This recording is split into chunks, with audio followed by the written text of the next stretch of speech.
All right, welcome.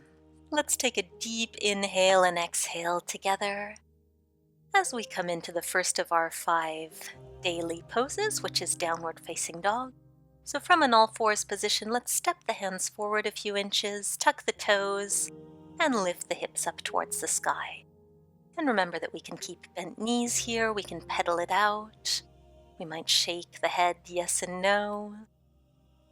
Just feeling all those little areas we talked about working together. Feet, calves, ankles, hamstrings, hips and shoulders. Waking the body up and a little bit of strength work as well. Beautiful. Let's set the knees down gently. Come back to an all fours position to come into plank, our balancing pose. And that might mean plank on your knees. It might mean hovering those knees an inch or two off the mat. Or it could mean stepping back into a more traditional straight line plank.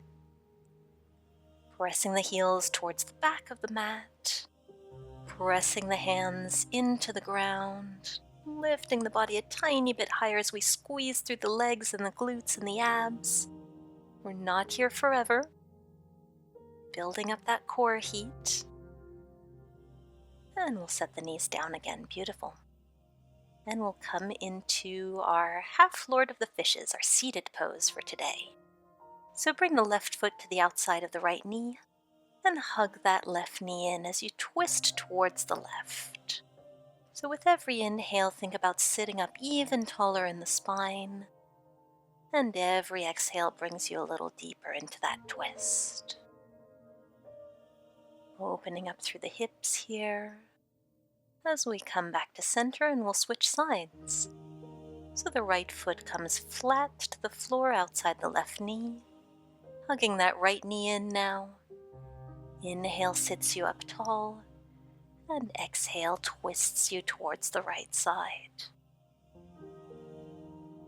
I'm just noticing any differences from one side to another as we open up through the back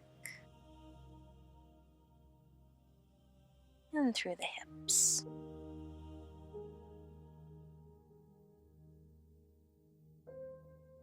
Wonderful, great job. We'll come back to center and let's just take our time to make our way onto our back. Setting up for our back bend pose, which is bridge pose. So bringing the feet underneath the knees. Maybe closing the eyes here. And then on an inhale, we can squeeze the glutes to lift the hips up towards the sky. And you might just stay right there, or you might also choose to clasp the hands underneath the back, walk the shoulders a little bit closer together, and lift the chest up even higher. Opening up through the back and through the entire front of the body here. Quadriceps, hip flexors, and making the back of the body, those legs and glutes work. Lovely, so then let's release that. And let's extend the legs out long, keep the eyes closed as we turn the palms towards the sky. And find our Shavasana, our resting pose or supine pose for today and for every day. And I hope that even just this very short practice has shown you that just a few minutes can be enough to build a little heat, strength, and openness, and make a difference to our bodies and minds. And I hope that I will see you again soon, hopefully tomorrow, to either practice this daily sequence again, or perhaps practice a slightly longer one together. Thank you so much for your support and for joining me today, and well done. Namaste.